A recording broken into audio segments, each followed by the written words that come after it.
नायब एहतराम सदर मजलिस, मुअज़्ज़ज़ हकम साहिबान, मुशफ़िक़ व मुरब्बी, असातिज़ा इकराम, प्यारे भाइयों और दोस्तों, आज की इस बज़्म में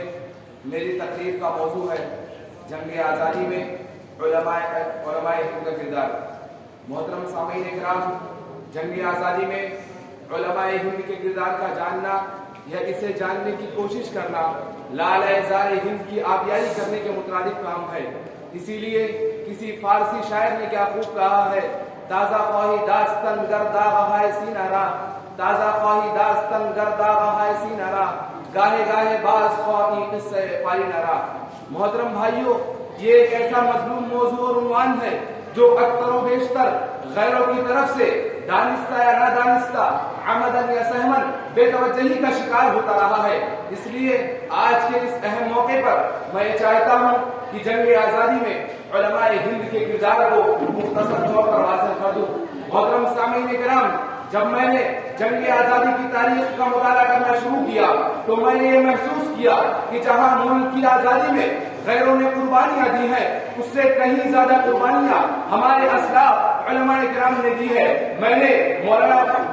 मुल्क की आज़ादी में मौलाना अबुल कलाम आज़ाद की खिदमत का मुताला किया, मौलाना अहमदुल्लाह की कुर्बानियों को पढ़ा, बहादुर शाह ज़फ़र के सब्र ज़ब्त और इस्तिक़लाल को देखा, शाह वलीउल्लाह मुहद्दिस देहलवी को सबसे पहले अंग्रेजों के खिलाफ साजी करते हुए देखा, और जब शाह अब्दुल अजीज ने अंग्रेजों के खिलाफ जिहाद का फतवा दिया तो मसनद दर्स पर बैठकर कुरान और हदीस का दर्स देने वाले उलमाए किराम अपनी अपनी दर्सगाहों को छोड़कर मैदान जंग में देखे गए और अपने आप को इस शेर का मिस्तार ठहराया थोड़ी सी तरमीम के साथ। वो बिजली का कड़का था या सौते हादी, वो बिजली का कड़का था या सौते हादी, जमी हिंद की जिसने सारी हिला दी। मोहतरम सामीन किराम, जब मैंने तारीख के औरात को पलटना शुरू किया तो 1757 में मुल्क को आजाद कराने की कोशिश करते हुए मुहिब्बे वतन सिराजुद्दौला को शहीद होते हुए देखा। मैंने अपने नजरें और आगे बढ़ाई तो 1799 में टीपू सुल्तान रहमतुल्लाह को मुल्क को आजाद कराने की कोशिश करते हुए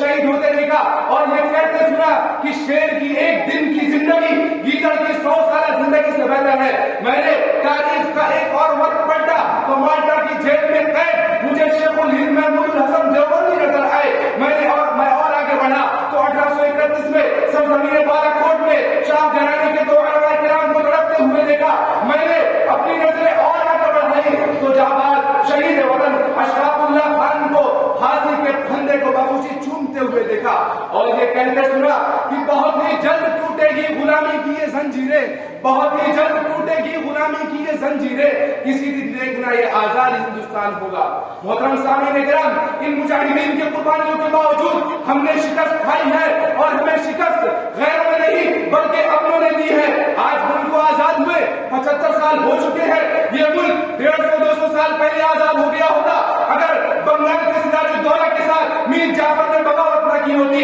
अगर टीपू सुल्तान के साथ मीर सादी की बगावत न होती, अगर बिहार में बेगम हजरत महल के साथ नेपाल के गोरखों की बगावत न होती, अगर पहले के शहीदैन के साथ अफगानिस्तान के सरहद के पठानों की बगावत न होती तो ये मुल्क आज से 200 साल पहले आजाद हो गया होता। मोहतरम सामीन इकराम, इस मुल्क को आजाद कराने के लिए हमने क्या क्या कुर्बानियां दी है। हमारी बहनों और औरतों की हिम्मत को पामाल किया गया है, अमला पर नाकाज़नी की गई है, लातादार बच्चों को यतीम कर दिया गया है, बस्तियां वीरान और गांव के गांव को उजाड़ दिया गया है। लेकिन इन तमाम कुर्बानियों के बावजूद अहले वतन हमारी वफादारी पर सवाल उठाते हैं। अरे हमारे बारे में पानीपत और शामली के उन मैदानों से पूछो जिसे हमने अपने खून से सैराब किया था, पूछो जलियांवाला बाग और लाहौर की शाही मस्जिद से जिसे जो हमारी कुर्बानियों की शाहिद रही है, पूछो लाहौर के उन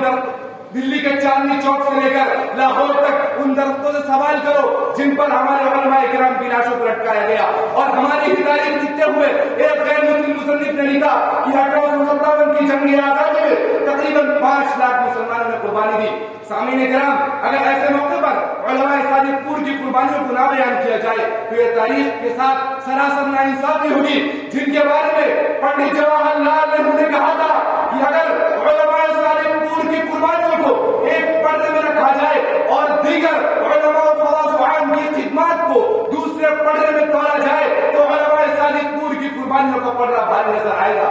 اسی کی عکاسی کرتے ہوئے کسی شاعر نے کیا خوب کہا ہے، جب گلستہ کو خو کی ضرورت پڑی سب سے پہلے ہی گردن ہماری کٹی، اب ہم ہی سے یہ کہتے ہیں اہل چمن یہ چمن ہے ہمارا تمہارا نہیں۔ آج ضرورت اس بات کی ہے کہ ہم اپنے اسلاف کی تاریخ کو زیادہ سے زیادہ بیان کریں اور برادران وطن کو یہ باور کرائیں کہ اس چمن پر جتنا حق تمہارا ہے اس سے کہیں زیادہ حق ہمارا ہے۔ وآخر دعوانا الحمد للہ رب العالمین، والسلام علیکم ورحمۃ اللہ وبرکاتہ۔